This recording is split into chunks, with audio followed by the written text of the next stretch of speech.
Hey friends, welcome into the Pack-A-Day Podcast. I'm your host, Andy Herman. You can follow me on Twitter at Andy Herman NFL. You can follow the podcast at Pack-A-Day Podcast. This is your quick hits episode for day 4 of Packers training camp, a relatively short practice, just over an hour and a half, ramping up for pads tomorrow. Of course, they had the off day yesterday, so usually there's a little bit of that ramp up period. Don't do a huge practice on the first day back. And again, probably the day before pads factored into that as well. I'd expect a bit of a longer practice on Saturday. So that in mind, again, they kept it short on Friday. Let's start with the sort of injury updates and participation updates first. Of course, the biggest news, still no Jordan Love. No contract has been completed or finished. Therefore, Jordan Love still not practicing. I actually didn't see him today. I don't know that that's noteworthy. I could have just easily missed him. I wasn't exactly looking for him, but I didn't see him at this particular practice. But again, not reporting anything one way or the other.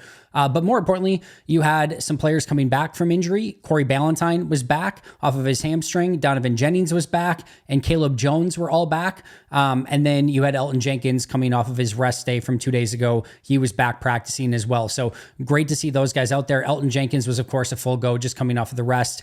Corey Ballantyne, Donovan Jennings, and Caleb Jones were all just doing individual work. I did not see any of the three taking place or taking part in any of the team activities whatsoever.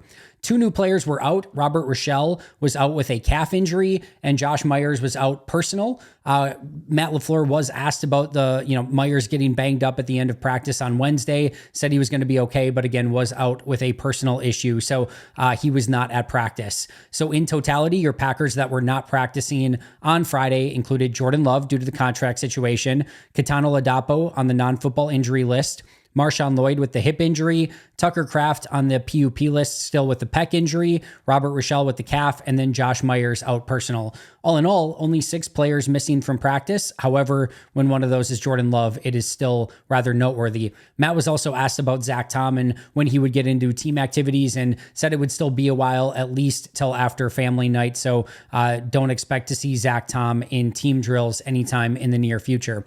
All right, 3 big takeaways from practice on Friday. The first one was once again Rashan Gary.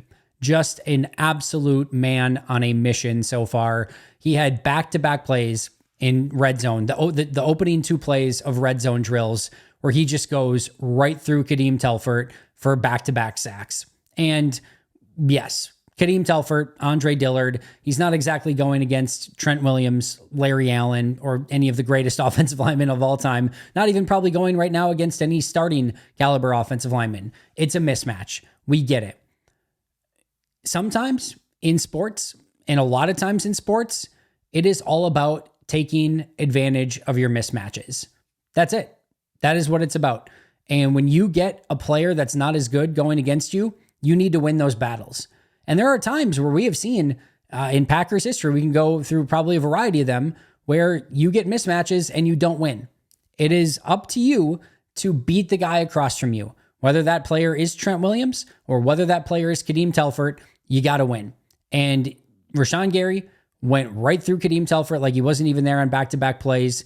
And again, that didn't happen on Wednesday. Kadeem Telfort held his own against Rashan Gary, at least on the one particular snap that I was able to see those two go head-to-head. Rashan Gary tried to bull rush him. Kadeem Telfort anchored, held him in check, and there was no pressure on the play. This play back-to-back just went right through him. And, used a quick jump off the ball, used his ridiculously fast hands, got his hands free, and then just accelerated upfield and immediate sacks on both occasions. So he was fantastic once again. Also had another pressure later against Telfort, that would have been another sack had it not been for the fact that Clifford was able to get the ball off just in time to Josh Jacobs. So a huge day once again. Preston Smith had a nice day as well. He had a pressure on one of those Gary sacks and then had a sack on another play, and Igbare had another would-be sack. So this defensive front continues to absolutely eat against the Packers offensive line, but there has been a difference between everyone else and Rashan Gary. Gary has been unbelievable. And we saw flashes of that last year, especially early in the season, coming off of an ACL injury, no less. And then he sort of hit the wall. You could tell, I think, coming back from the ACL and just didn't have anything left to give. The thought should be that he should be good to go through the entirety of the year. There's no coming off of the ACL. He looks fresh. He looks hungry. He looks like a man possessed right now. And it is freaking awesome. The last thing I'll say here is I've talked about at length in different occasions throughout the years about how there is a subset of players that I just want to get to practice and watch. Aaron Rodgers has certainly been one of those. Devontae Adams has been one of those. David Bakhtiari has been one of those. Jair Alexander at times has been one of those where you just almost just want to go to practice. And I've said this before, like when Bakhtiari or Devontae Adams were in their prime, I would literally say, just go for a day. If you can go for a couple days, one day just watch practice, but on another day, just watch Devontae Adams because it's worth it, or just watch David Bakhtiari because it's worth it. Rashan Gary is entering that practice territory of like, just go and spend a day watching that dude. And here's the thing that every single one of those players has in common. They work so insanely hard at practice. You can tell some guys, especially, guys that can get on they'll get on cruise control. Even really good players, those not those guys. Those guys are special and elite because of how they go about practicing. And you saw it with Bakhtiari, you saw it with Devontae Adams, you saw it with Aaron Rodgers, and you're seeing it right now with Rashan Gary. His attitude, his presence, the way he goes about practice, and then his intensity and the way that he plays. He is a must-watch player if you are going to go and attend Packers practice. All right, takeaway number 2 is Anders Carlson. Now, I was desperately hoping, because this was a rather nondescript practice, if we're being real here. I was desperately hoping that Anders Carlson was going to make his last field goal, because that would have put him at 12 for 12, 6 for 6 on the day, and completely perfect thus far. Unfortunately, on his very last field goal, so just to be clear, he went 3 for 3 in his first session and then went 2 for 2 to begin his second session. His last kick of the day, 50-yarder, lines it up, and unfortunately, it just barely hit off the upright and bounced out. And right before this, I kid you not, because we were actually talking about the wind and the wind had died down. And right before he kicked his last one, the wind picked up going in the direction that he hit going right to left and hits the left upright. So here's the thing that I'll say about Carlson, though. 5 for 6 on the day. He's now 11 of 12 through training camp, which is clearly still a very good result. And the one miss was from 50 off the left upright with a little bit of wind. I don't necessarily care about the make or miss on the last one. I care about how he is hitting the ball. And he is hitting it with much more confidence. He is hitting it with consistency. And his first 5 kicks today, all right down the middle. At least as far as I could tell from my angle. It looked like all of them were right down the middle. It is a difference. So much so that the first 11 kicks that he made were so good through camp so far that when he hits the 50-yarder, instead of going from the normal feeling of, Anders Carlson's up, buckle up, we don't know what's going to happen. Like, you were getting to the point where he was coming up and you just expected it to go right down the middle. So he looks much more confident, much more calm on the ball. He looks like he is in a rhythm, and it's to the point now where every time he kicks, I'm kind of expecting it to go in, which is a great spot to be in. And we'll see what the next week brings. It could go in the opposite direction. We've seen with Anders some, peaks and valleys with him where he'll go through a consistent stretch of making kicks and then it'll go in the opposite direction.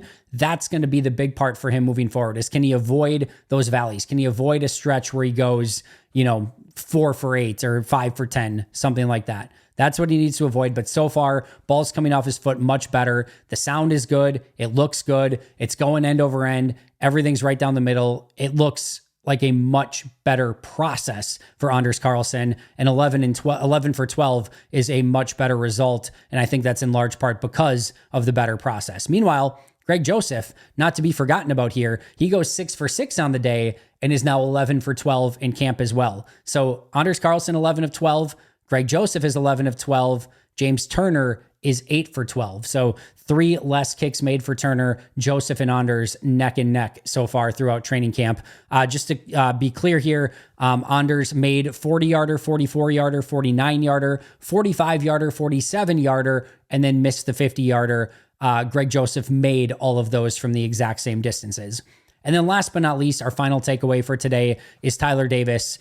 Matt LaFleur praised Tyler Davis before the start of camp in his press conference, saying he's always on top of everything he can control. He does really well and does the right way. And then I thought he went out and had a pretty nice practice as well. Had a really nice block on a run by Emmanuel Wilson that sprung Wilson for what probably would have been a 30, 40-yard gain down the right side. Really nice run by Wilson, by the way, too. Set up the blocks well, utilized good patience, good vision, got upfield and accelerated. So he's had a really nice start to camp, but it was set up by the block by Tyler Davis. And then on a play action play, it was a great play action. I think it was Clifford. It may have been Pratt, but regardless, they get Tyler Davis open in the flat, and Davis does a nice job. He's wide open, so we're not saying like he ran this amazing route or made this amazing catch, but love the acceleration from Davis after the catch, got upfield. I've always been, when I say I'm a Tyler Davis believer, I don't want to say like, oh, look, he's going to be a great tight end, nothing like that, but I think he's a 53-man player more often than not. Top special teams guy. I think he's got a little bit of run after catch and receiving ability. He's an effort blocker, does a little bit of everything. And I think you can utilize guys like that on the 53. I know there's always been a little bit of a stigma with Tyler Davis. I thought he had a really nice start to camp a season ago before tearing the ACL. He got right back into team drills as soon as training camp started. I thought he's had a nice start to training camp so far. So those are my 3 takeaways. Rashan Gary, still man on a mission. Anders Carlson looks much better so far through the start of camp. He and Greg Joseph are neck and neck with 11 out of 12 field goals made so far. And Tyler Davis, a nice start to camp and a nice day-to-day with some good blocking and some good pass catching. That's going to do it for me for now. I will be back tomorrow morning with a full breakdown of everything that took place at Friday's practice. Maybe, just maybe, one of these days we'll get a Jordan Love extension talk as well. That would certainly be nice if we could do that. But that does it for now. I will see you guys soon. Until next time, and as always, go Pack Go.